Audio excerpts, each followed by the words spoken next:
Welcome back to another edition of the Fried Egg Golf Podcast. I am your host, Andy Johnson. Today, I'm very excited. I have a interview with Michael Keiser Jr. It is always fun to catch up with Michael. They have so much going on with Dream Golf, with their expansion, Sand Valley, Rodeo Dunes, Wild Spring Dunes, Florida project, and it's always neat to chat with, I think we talk a lot with architects. We don't talk that much with developers and people that are kind of creating the projects and what goes into it from their end of things. So this conversation, we talk a lot about the Commons, the new 12-hole golf course that will be unveiled in 2026, as well as some of his new projects. And then Michael shares a bit of personal news at the end. Sand Valley, this is the 6th golf course at Sand Valley. And I always enjoy talking and thinking about Sand Valley just as a personal anecdote. One of my first business trips with the Fried Egg was driving up to Sand Valley when I think they had 12 holes done. There was preview play, maybe 9 holes. Maybe it was just 9. I think it was 9. 9 holes done, preview play. And they were operating out of a trailer and it was just sand everywhere. And it's amazing. You go back and just incredible to see the evolution of that place and what has become kind of like the building of one of these great golf resorts over the last basically 10 years. So that's always kind of just a fun topic and discussion for me. It brings me back to the beginning, and it's been really neat to see Michael and Chris Keiser kind of expand their golf empire, and really looking forward to getting out to see Rodeo Dunes. I believe they're going to have preview play this fall, and it was neat to hear him talk about Wild Spring Dunes, which I think will be a very, very added destination course for Texas. A great addition to the Texas golf scene. So let's get to our interview with Michael Keiser. But first, let's talk about our new partner, Maui Nui Venison. Maui Nui. Maui Nui offers the only 100% wild harvested meat that's completely stress-free and responsibly sourced.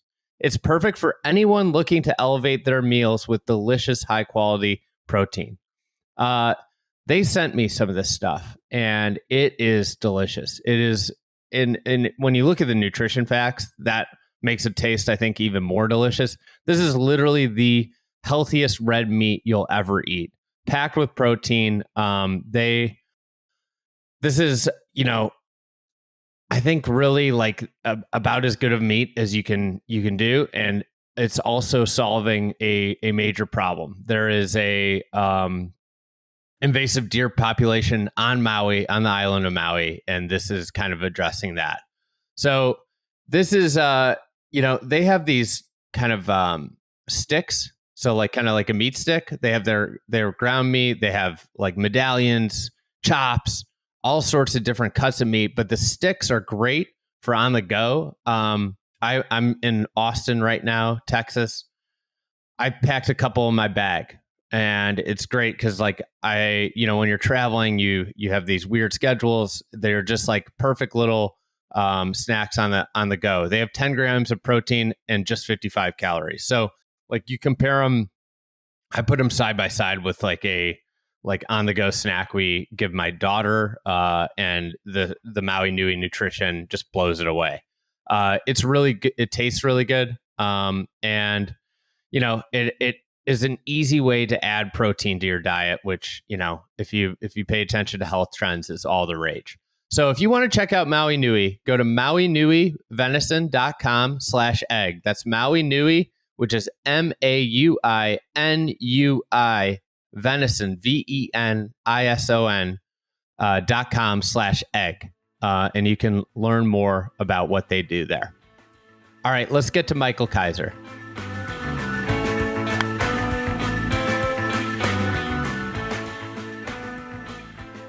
All right, Michael, thanks for joining us. Big news out of Sand Valley. The Commons. the latest course, the sixth course, I can't believe it's the sixth course, is coming online in 2026. It is, I would say, in terms of the Dream Golf portfolio of golf courses, this is a one of one, a very unique concept and design, which is why I wanted to chat with you. I would love to hear a little bit about how the idea of the Commons came to be. Sure. Well, it's a long story, and I'll sort of throw out different pieces, and maybe you could help me tie it all together. But I think it first started in 2022 when I was spending a big chunk of the summer in Scotland with my family, my young family. We had 2 kids at the time. Bertie hadn't been born yet. And we lived in Edinburgh. And, we traveled around, and I really enjoyed experiencing these golf parks. And, every day I'd sort of put the kids in a stroller and we just explore Edinburgh. It's a wonderful city to walk around. It's sort of hard when you're pushing a stroller up the hills, but it was good exercise. And we loved going to the Meadows Park just south of the university because they had the best playground in the city. And Edinburgh is filled with wonderful playgrounds. And one day we wandered over to the west side of the Meadows and experienced Bruntsfield Links for the first time. And Bruntsfield is a 36-hole pitch and putt, surrounded by, a church and 4-story buildings. Like, this is in the center, in an urban center. And it's really just a park like any, Madison has a grass park, and they mow out perfect circle greens, right? It is a pretty lousy golf course, but it's one of the best golf experiences you could have because, how old were my kids at the time? They were, 4 and 2, I think. And I didn't have to worry about them being kids. They're just running around, slapping the golf ball. Winifred loved aiming at women pushing strollers through the course. There were women out pushing their kids and yelling, 4! She could hit the ball about 25 feet, so it was safe. And there'd be, college students grilling, and playing golf, and, some retirees chipping around and practicing. And I just thought it was so cool that literally this park, this golf course sat in a park crisscrossed by sidewalks, and it was just this communal, space. And, Musselburgh has a great one. We spent time in North Berwick. They have a more formal, the children's course there, the 9-hole, which my children joined, last summer. You have to be a kid. You have to be, as an adult, you have to be accompanied by a child to play it. And then the greatest golf park by far in the world, maybe the greatest golf course in the world, but by far, is St. Andrews, right? Like right in the heart of town. People walking around on Sundays, and, even North Berwick. I remember playing one day, and I had met a friend's mother earlier in the week, and she was walking back from market, and, to get from town to her home, which happens to be, behind the 16th green there, a pretty good location. There's a walking trail that people use, and just stumbling into her mid-round and stopping to chat and saying hi. This idea of a golf park, common space in the heart of a town began to emerge. And at the time, we were planning a significant town of Sand Valley. We scaled it back a bit, but what is now the Commons is really in the heart of the resort. And, Dream Golf, our courses play out into the wilderness. And it's one of the things we all love. This is very different. This is the heart of the resort. It's surrounded on 3 sides by roads and people and activities. And as you move around the resort, you'll walk through the Commons. So this is very different than anything we've done for many reasons. But one of them is it's right out in front. It's an open links, very few trees, and it's right in the heart of our resort. So that's really where the idea was born in 2022 in Edinburgh and East Lothian. I think, obviously, one of the things that you guys have to do when you're building these resorts with multiple courses is variety. And this one is completely variety in terms of concept and setting. with the kind of, I guess I would love, so this idea really was built around your time in Scotland. Mm-hmm. Something I was wondering about was, you started to spend a lot of time in the UK in recent years, going there on vacations with your family. How would you say that it's influenced you as a developer? Well, I mean, this is one very, very direct way. I think, we get people, people say things like, we could be innovative, or um, I think you and I may have been talking about this the other day. We're just fabulous thieves, right? I mean, we just blindly steal from the UK. Like none of this is innovative. Nothing we're doing is original at all. We're just very lucky to have traveled, around Great Britain and Ireland, just saying, hey, that's cool, that's fun, let's bring that back, right? And that started with Bandon Dunes. My dad likes golf, and took the concept over here. So it affects our development because every time we go there, we find something new to steal. And I mean that the one we're talking about now is conceptual, but sometimes there's just details, right? And another thing that was brought into the commons were for me some of the fairways at Prestwick are just wild. They're wild. North Berwick 2 and 17. Like I didn't know features could be so bold, right? And it just didn't. I didn't think you could take it, that far. And certainly St. Andrews has those. So just borrowing things like that and encouraging an architect to amplify some of those shapes. On a course like Commons, which doesn't have these huge blowout ridges the way Sand Valley or Mammoth does. So, I mean, we could spend, 10 podcasts talking about the ways that we borrow, but the big theme is that we go there, we find inspiration, and we bring it back, and we apply it maybe in unique ways and make it our own. But we're just constantly, inspired by the game that's played there. I've been reading a lot about C.B. Macdonald, just rereading, really. And I think American golf, a tale of as old as time, is borrowing from Scotland, England, and Ireland. That is really that's what created the greatest generation of golf architecture in American history. So Yeah. this is nothing new in American golf design. Yeah, absolutely. So many of our greatest architects came from abroad. With Commons, you mentioned Prestwick's rolling fairways and North Berwick's the fairways of 2 and 17, that shared space that's unbelievable. Something I've wondered is in Commons is much more. It's not a wild dunescape like you encounter at Mammoth Dunes or Sand Valley or even Sedgin spots. It's, I would say, more in the vein of Lido in terms of topographical interest. Yeah. How is that Lido project, the idea of taking something flat and creating everything, changed the way you guys look at pieces of property?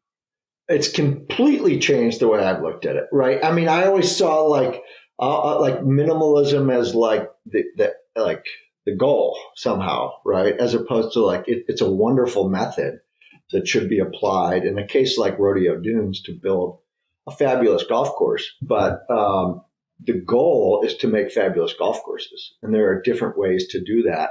And because Lido was so different, it was so fun, right? Because it was new. I'd never done anything like that before.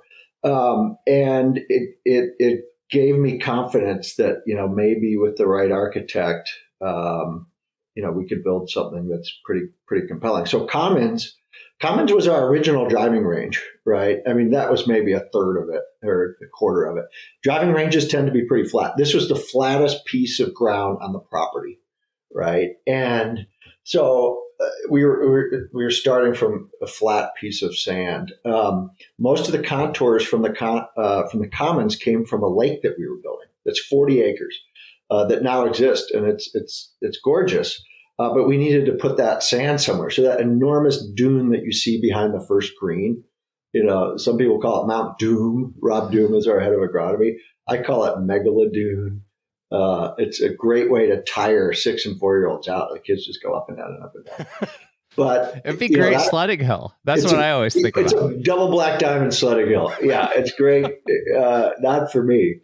But that came from the lake, and we still had extra sand, so we started just dumping it somewhat randomly all over the golf course, and then just Jimmy used that to riff on his routing and golf holes. So the features were, in my mind, are very much of the Scottish scale, right? Which Lido certainly is as well. We weren't going to manufacture huge, sandy features, but we were going to, see what we could do with, eye height and below. And there's features bigger than that. The 7th green plays up the hill to sort of a blind green, but most of them, emulate some of the scale that I love so much in Scotland in particular.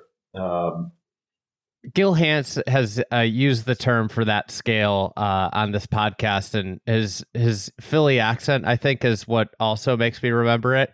It's a soft H. He says human size scale. Oh, yeah. Like human size scale, but in his accent is human. And when I think about Scottish golf, like that might be my favorite thing about it is the preponderance of human size scale, where it's not as taxing. And I think you guys imagine this golf course being a big afternoon destination. I think that's obviously, like, from a utility standpoint, when I think about your resort, the sandbox has been such a popular hit. I mean, where to the point where it's like almost impossible to get a tee time in the afternoon because of the popularity. And just to interrupt, that was certainly designed as an afternoon golf course. It's become so popular that it's full in the morning, and there are many days where it gets more rounds than Sand Valley or Mammoth Dunes, right? So, like, first pick is afternoon, but the morning is filled up, and I hope that's what we find at Commons as well. Well, that's what I was thinking when I was just thinking about this golf course. This is an amazing warm-up course, right? Oh yeah.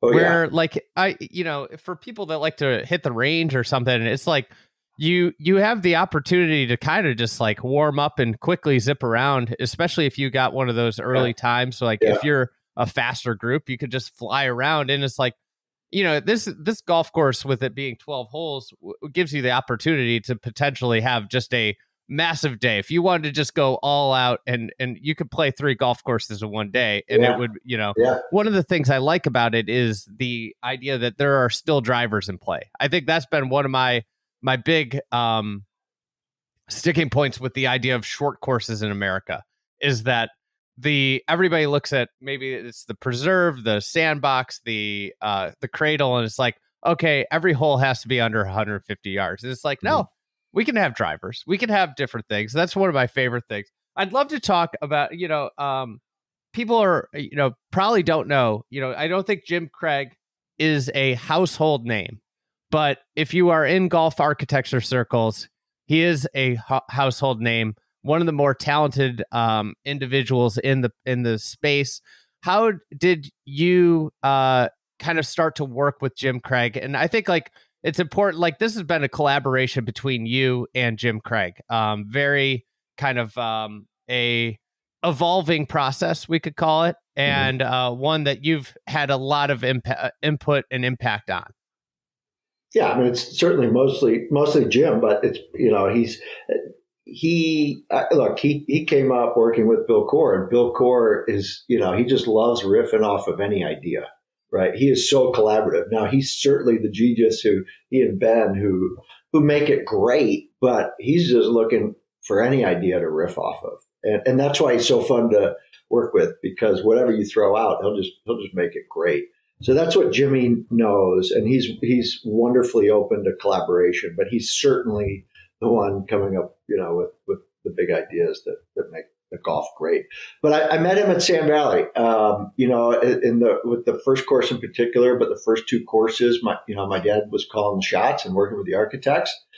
And I went to all of our walks with Bill and my dad, but I also lived up at Sand Valley, and I figured maybe one of the ways I could have a greater impact on the golf course is by developing relationships with the associates and the shapers, which, my dad had never done because he works with Bill and Tom and David. So I developed a relationship and, trust with Jim over the course of building the first course at Sand Valley. And he and I sort of sneakily started, working on the sandbox. And he did the first routing of that golf course. And I think the first routing was 22 greens, but he put 22 greens in the ground before my dad had seen it or Bill had seen it. And Bill liked it so much that he took it over, right? And they worked together. Ben spent an enormous amount of time working on it. And that's where I really got to know Jim, right? Just building a golf course with him. And I really like Jim. I'm, a sucker for grinders, and everybody on that team worked so hard, but he gave his life to that golf course. He would put the floodlights on his truck on and keep shaping into the night, like it was a summer, a manic summer of creation. And I just wanted to make sure he stayed safe and healthy, but it was just a brilliant, flash of genius, I think, those greens that he and Ryan and Bill and Ben made. So that's how I got to know him. I do feel like anybody that's experienced the sandbox, I feel like there is a popular thought and the question is this the best course at Sand Valley? And that's it's not a shot at the other courses. It's more of you get done playing the sandbox and you were just I remember I was there on opening day of the sandbox, and I was doing a chat with Bill that night. And I had a couple meetings sporadically through the day. And this was early days Sand Valley. It wasn't as busy as it is now. And I went out and played the sandbox 7 or 8 times. And every time I played with a single different club. And it was one of the most fun days of golf that I think about it all the time, because it was just every time, every hole presented so much differently when you change the club. It's such a fun way to play it. One of the times I played it with you, maybe you were just playing with the 6-iron, because I'm not sure. But on the second hole, I remember just the stinger of a 6-iron you hit. And I was so envious of that trajectory and running the ball up onto that green. So that might have been your 6-iron round, but it was impressive. Well, you're a putter guy, so you like going the putter the whole way around. I'm envious of that. I don't like putting from off greens. I love it. Yeah. With Jim, I guess this is you guys, I think this is a common topic, I think, in golf architecture circles, is everybody wants you guys to give new people shots. At the same time, there is if you can hire Bill or Tom, why don't you? Right? They kind of deliver hits. How is it working with someone? So you worked with Jim on the sandbox. You got to see how he worked with Bill as a supervisor. How is it working with a new architect on a project when you've had so much experience, whether it be working with David Kidd, Tom Doak, or Bill Corr and Ben Crenshaw? Well, thus far it's been awesome, and Jimmy Craig has been, the primary example with Rodeo Dunes. We spent a lot of time working on this course there, and now the Commons. Brian Schneider, I worked with him on the Lido. He was a co-architect on that, and we've spent a fair amount of time, walking his routing in Florida. So it's wonderful. I think that's sort of my approach, get to know people tangentially. And then, so it's not a total leap of faith. I saw what Brian was capable of at the Lido. And I saw what Jimmy was capable of at Sandbox. I think you'd have to be, crazy right now not to go with Tom and Bill, because experience does matter, and they're both keep getting better, and they both have extraordinary teams. They're deep, so, but I'm excited to work with, some new architects and working, with Jim at Rodeo Dunes. I started, pretending to be sort of armchair architect, and I routed my own golf course for the second course at Rodeo. And I kept asking friends who are architects to come out and show me what you got. And if I don't think it's better, I'll steal from it and incorporate it in my routing. So a lot of people came out and helped. And Jimmy came out and helped for a day or two, and then he just never left. He just kept making it better and better. And a year went by, and I'm like, Jimmy, eventually I had to hire him because he just kept showing up, in his truck and walking around in circles. So I just felt obliged to hire him, and there was really, very little of my routing left. So that's how he got the job. It's a great way to get a job. Just show up. Just show up. Leave. Yeah. I don't know if you're a Seinfeld fan, but that's the Penske playbook. When George goes in for a job interview, the guy has to leave, and he is saying effectively, "We'd love to have you." He doesn't know if he got the job, so he just shows up. Yeah. It's good advice. The alternative is you don't have a job. Yeah, exactly. It's a classic Seinfeld episode. It's funny. It was on TV the other day. I just was flipping through. I think I was out of the road, and I saw Seinfeld on the hotel TV, and I was like, I put it on, and that was the episode. I was like, oh, this is one of my favorites. With shorter non-regulation courses, is there a freedom that it gives the developer in the sense of what you can build with it not being a 18-hole regulation golf course? I think so. And certainly I think Sandbox was the test of that. And part of it was, you're hitting wedges or 6 irons, but, into greens, they're shorter shots. And we thought, that the best, that certainly the bunkers defend it, but the greens are the defense of that course. And we very deliberately amped those up. And I think the response has been extremely positive. People love playing those greens. And I think they are the best greens at Sand Valley. They're really fun. And, the comments, you have par 4s, there's one par 5, and it asks you to be very precise.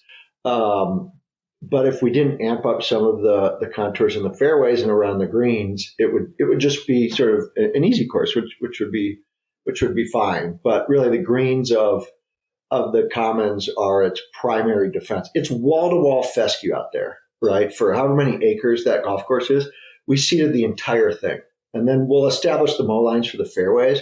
But a player like me could just hit driver, anywhere. But if I'm out of position, even within the fairway, it'll be very hard, to get on some of those greens from the wrong position. And then if you miss them, it shouldn't be too hard to make a bogey to get your next shot up on the green and 2-putt.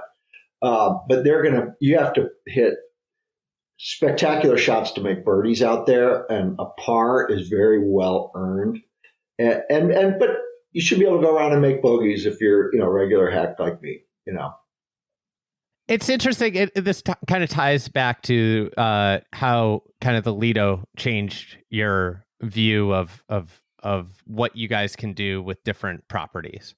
I feel like your business, generally speaking, with the regulation golf courses, is to provide people with really wow moments from, I can't believe I'm playing golf in this space. Yeah.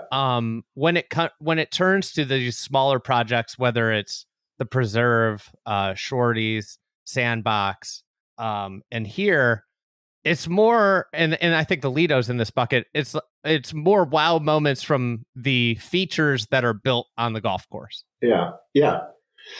Well, so here's what I would say, and I want to tell the story of the 10th and 11th and 12th holes of the Commons. But that is certainly what our goal was at the Commons.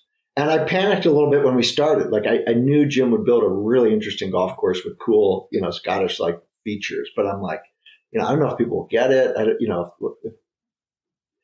What he did ultimately, and why I think it actually does fit the mold of some of the, the typical dream golf course, is it is extraordinarily beautiful. right? He's added this beauty with the big dune and the water. I mean, it's right up there with some of those gorgeous, views that you have at Bandon and Sand Valley.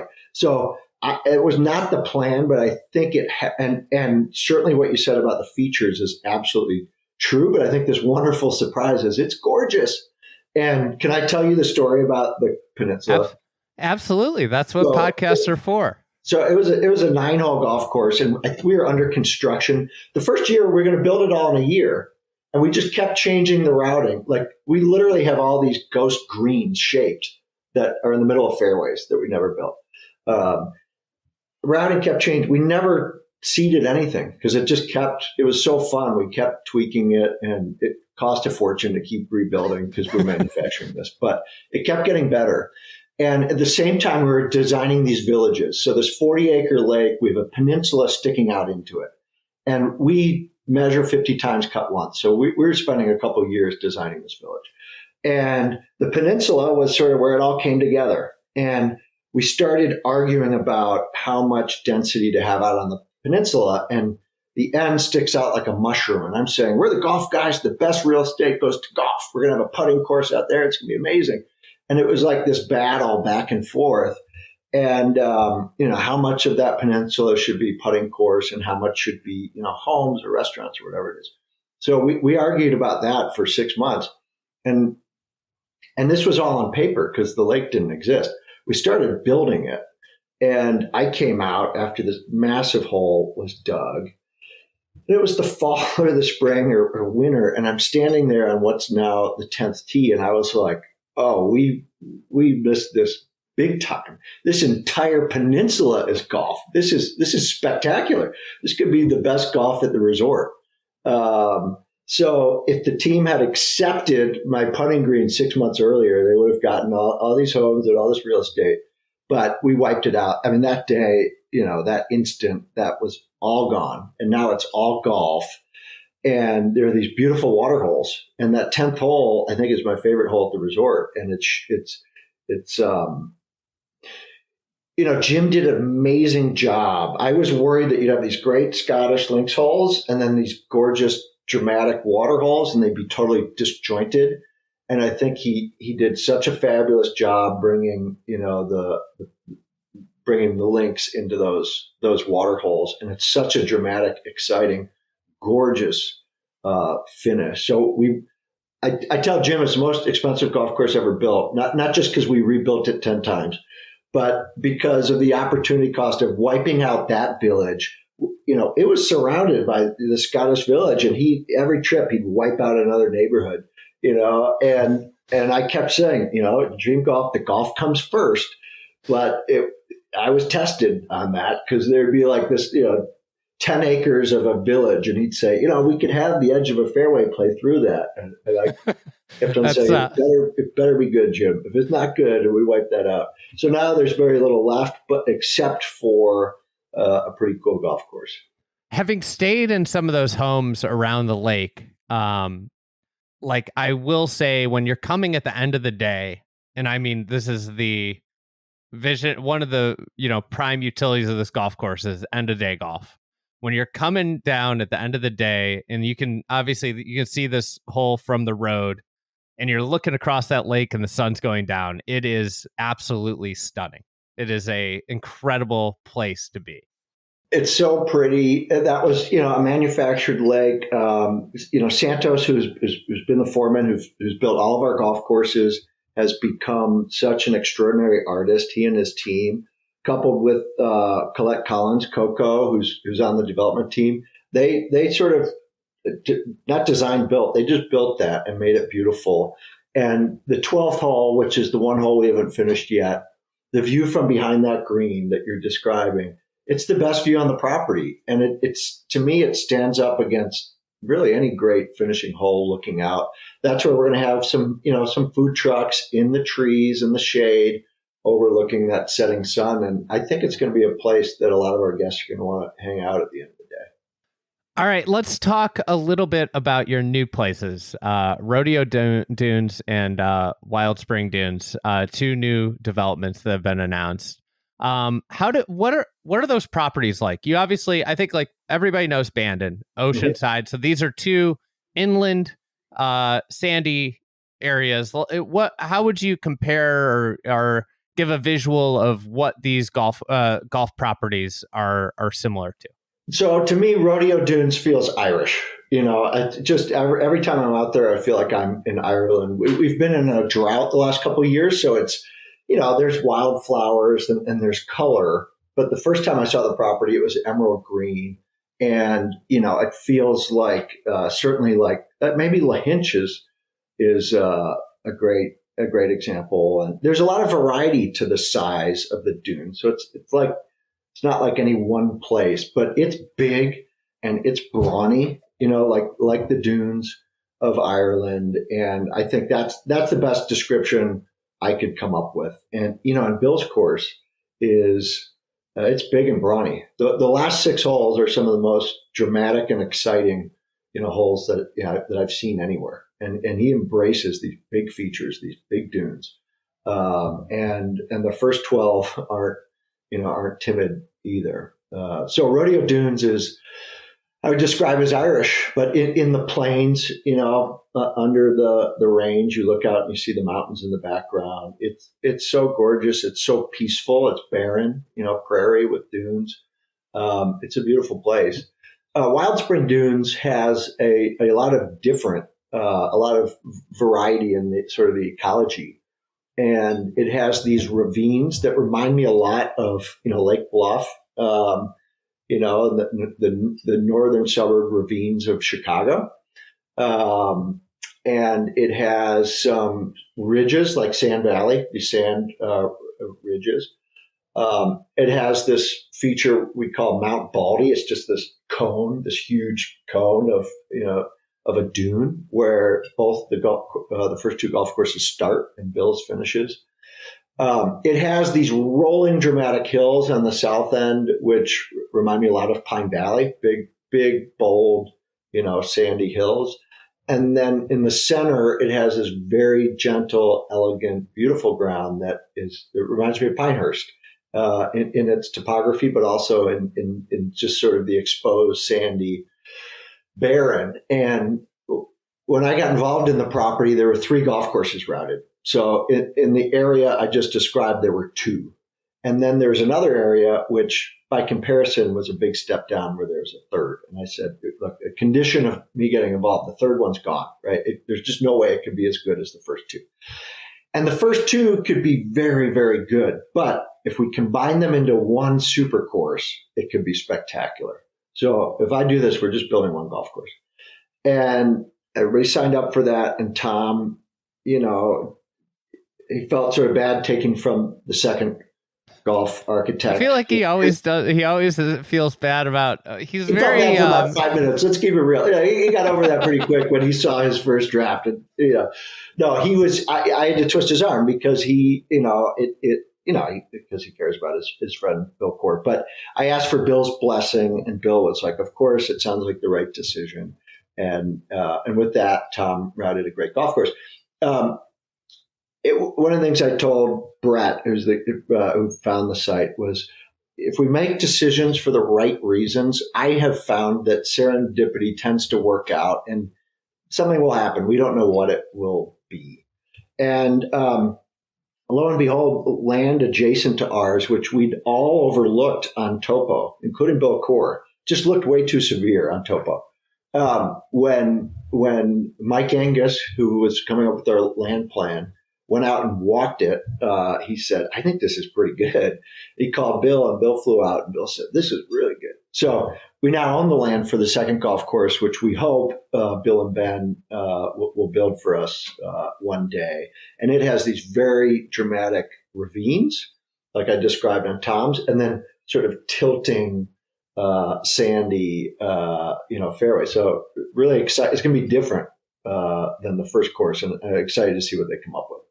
It sounds like a very diverse site, which I think like something that I've grown to really understand about what I appreciate. I do really love golf courses that visit different almost micro settings within one big setting. Yeah, and Tom's routing does it. It goes, Baldy, Ridge, Ravine, Pine Valley, Pinehurst, Baldy, Pinehurst, Ravine, Pinehurst, Ravine. Right? It is so interesting how he goes in and out of those areas. It's a brilliant routing. I'm so excited for it.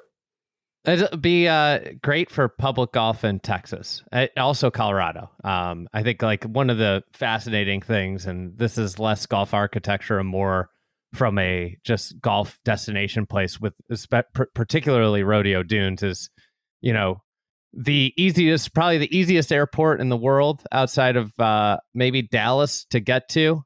You are just within an hour of that. In 28 minutes. It's under 30 minutes. Every time I'm in Denver airport and I'm walking through it, I'm like, I cannot believe all the places that Denver flies direct to. Like these little cities all over the place. Yeah. Everywhere flies direct. I mean, it flies direct to Traverse City. Yeah. Flies direct to Bandon. It flies everywhere. So that to me is like a fascinating business case, because I think like that's been one of the smash hits of Sam Valley is just the within striking distance of Chicago, Milwaukee, Madison, Minneapolis, large swaths of Iowa. And it's like Denver, it almost makes it on steroids. The idea of being able to get off a plane, flying to Denver and being there in 30 minutes is astonishing. Well, and you play 36 day of arrival, day of departure. Right. Yeah. So Denver, there's I think, at least for us, there's no better national destination for golf resort. And Texas there's no better driving market. It's like Sand Valley and steroids. We have Milwaukee and Minneapolis and Chicago. They have Dallas, Austin, and Houston. Yeah. Dallas and Houston are less than a 3-hour drive. So there's even more people than in the Midwest who could drive to Wild Spring Dunes, and there's nowhere near the amount of great accessible golf in Texas as in the Midwest. Right? I mean, the Midwest is so stacked with fabulous golf. Right? Yeah. Wisconsin, Minneapolis, Illinois, Michigan. I mean, we're so blessed. As per capita, I don't want to slight any courses there, but per capita, Texas is not blessed with that. And the courses being built are very elite, very expensive private clubs right now, that many of which, or most of which, I think can be really amazing, but just inaccessible. Yeah, the overarching golf market in Texas is very, very expensive if you want to join a club, and every club, no matter what type of course it has, is jam full. And then you have, the public market. There are some good public golf courses, but the land near major metro areas in Texas is just not built. You can't have really great golf there, and I don't want to slight it, but there are a lot of factors that go into it, particularly land and soils. So you've got a lot of stuff going on. What's kind of next for you? Look, there's a lot of projects. There's Florida as well. There's more on the burners, and we're just getting started. But I guess it'd be nice if we could explain a major decision that's going to affect the timing of those developments. I'd like to share with you if the plumber isn't here yet. Plumber's not here. This was a shower, a leaky shower has really thrown a wrench in, pun intended, thrown a wrench in my morning. So I had the mouse guy over today. We had a leaky faucet, which created this oasis where all the mice would come to drink and bathe, and that was this morning. So I hear you, but we mentioned where the comments started in 2022 in Scotland. I was back in Scotland, this time in North Berwick, with my family this last summer in 2024. And we had a wonderful visit. When we were in Edinburgh, we kept driving out to the beaches, and we just decided let's live in North Berwick so we could walk to the beaches. And I took a trip with some really good friends, some great guys. One of whom lives in North Berwick, and the other two are Northern Irishmen. And we flew up to the Arctic Circle to play golf, believe it or not, 2 days after the summer solstice. And we went to Lofoten Links, which might be more dream golf than any other place I've ever been. Rodeo, who is the developer, opened that golf course a couple of years before Bandon Dunes. It is all passion. And it's built at what might be the most beautiful place, the archipelago of, I think it's the Lofoten archipelago. It's otherworldly. It's stunning. The golf is so fun, so beautiful, so good. The restaurant's in his great grandfather's farmhouse, overlooking this, hourglass white sand bay where there's a caravan park. And when you eat, you're shoulder to shoulder with people on their caravanning summer vacations. And it was, about as much fun as I've had on a golf trip, and I've had some great golf trips. But it was 2 days after the summer solstice, and in the Arctic Circle, the sun it doesn't set. It sort of starts coming down and then it stops and it goes back. So it was a bit of a manic trip. We were playing golf around the clock, 3:30 in the morning. We're still playing golf. We were climbing mountains between rounds. We went to local parties. And I was diagnosed with bipolar disorder in 2012.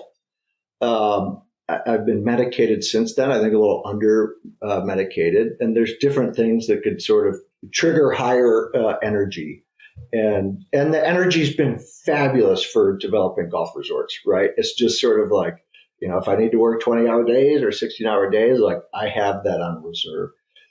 But in the summer solstice, I just had so much fun, and I wasn't hypomanic, but I was revved up. And when I got home, I needed to sort of get on the same wavelength as my family, right? I hadn't slept in 3 days because we were playing as many golf holes as we could.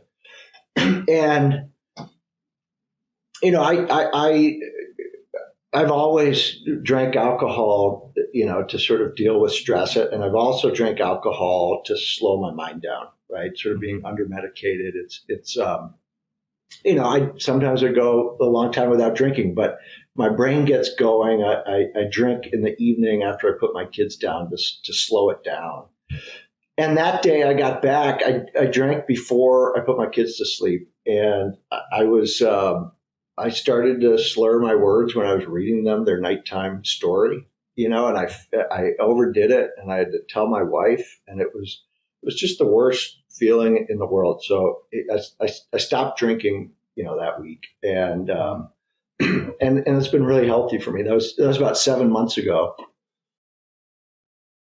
and it's been a really busy 7 months. We're planning in Florida. We're now under construction in Colorado and Texas, but my sobriety has given me just a little bit of space mixed in with all that work to be a little more self-reflective and to think about, just who I am and what I want. And over the last 7 months, I've realized that, as a person with incredible drive and ambition, I'm able to do what I love, and I drag people along, with me, and not everybody has signed up for that. Our team at Sand Valley has been so spectacular in making it all work. When I just keep adding more and more and more, they make it work, and it's extraordinary. But we've had burnout. I've burned some people out, really good people who should still be with us, and I need to, I need to figure out a more sustainable way to grow, the next 20 golf courses. And, more than anybody in the world, my wife is the most supportive person in my life, by far, like many of us. But, when she met me at Sand Valley, I was living in a tent, right? And then we built a house at the resort, and our children were born, and I'm working around the clock and she's in the woods, taking care of our kids, putting her career on hold, with no friends, no family. And she's been nothing but supportive. And, I just keep piling it on, right? Like the more capable I become, the better our team gets. I just accelerate and I accelerate. And at the end of the day, that's not sustainable if you want to have a healthy, happy family. So I'm going to press the pause button on any projects, and there are a lot of them, and many of which we haven't talked about yet. On any projects not under construction, and spend a good chunk of time, prioritizing my family, my own self-care. It's always been work first, and then probably kids second, and Jocelyn third, and I've had that in the wrong order. So I need to figure out how to get my priorities, straight and aligned, and then and I will. Once we do that, we're gonna get to it, and I suspect the structure and organization will be a little different, but we've got a lot to do, and I'm looking forward to it, and it's going to be fun. But we're gonna slow down for a little bit here, and I'm going to catch my breath and focus on what's most important, which is my family. Obviously, thank you for sharing all that. A lot of that's very personal. I think I can relate a little bit in starting a business, and the things that it does having a young family. It's very difficult, especially with travel. I always feel like when you're not around for dinner or wake up, it is particularly stressful. And I think, something I think about a lot at this stage, and I have a kid that's in the same ballpark as your kids, is like, these are years that you never get back. And it is a, I think like what you start and the way you start something is this beautiful time when you're figuring stuff out, and usually you're at a different stage of life than when it really starts to flourish, and that the stages of life don't match up with the work-life balance always. Like when I started this thing, I was 29 years old, and I was dating my now wife. I didn't have responsibility, right? And now I have more demands on my time than ever before, but I have all this at home responsibility. Mm-hmm. And that's such a challenge. And I think, it's admirable to take a pause and say, hold on, I need to figure out this part of my life, because so much energy. I mean, like the stuff that you're doing, you could spend all day, every day and not get to everything you want to get to.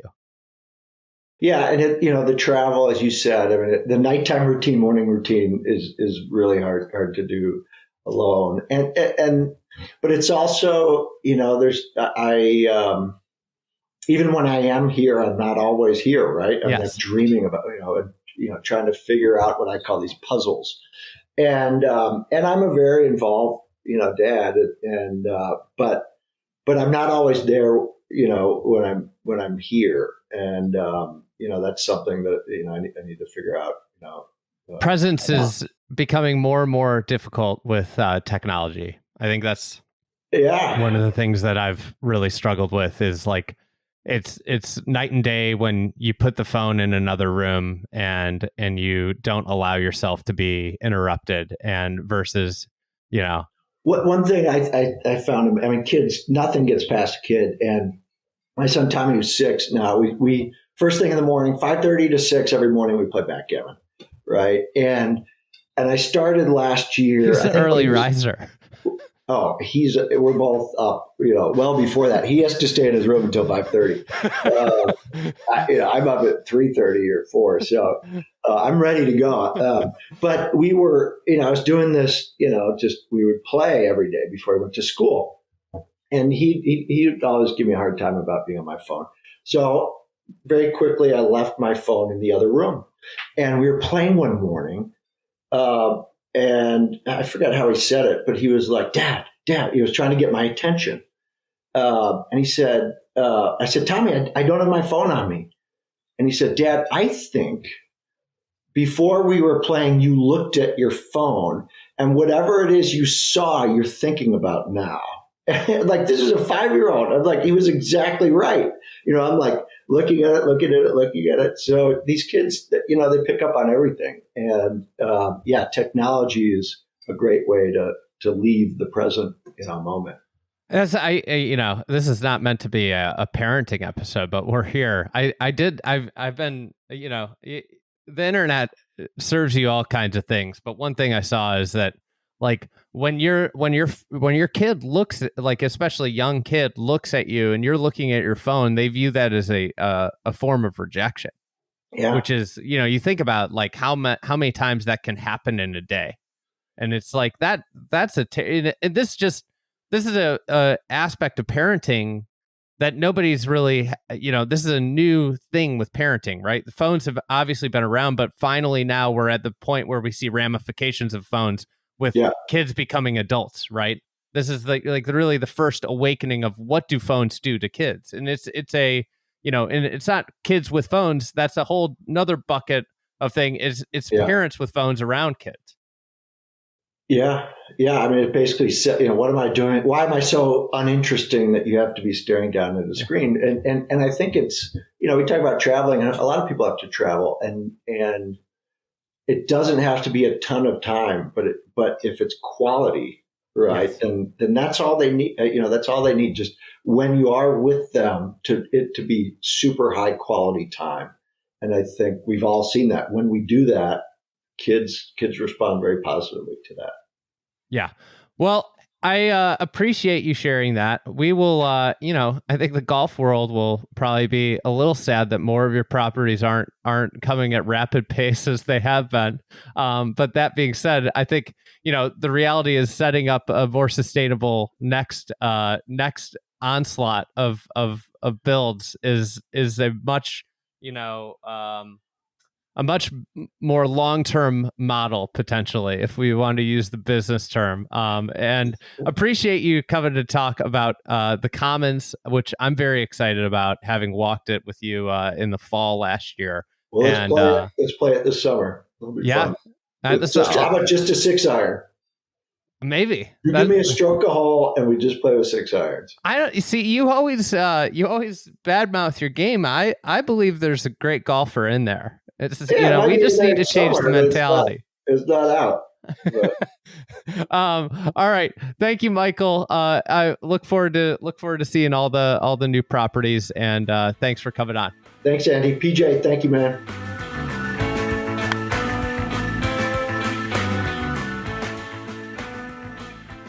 Thank you to Michael for giving us his time and then sharing kind of the personal news on his end. I think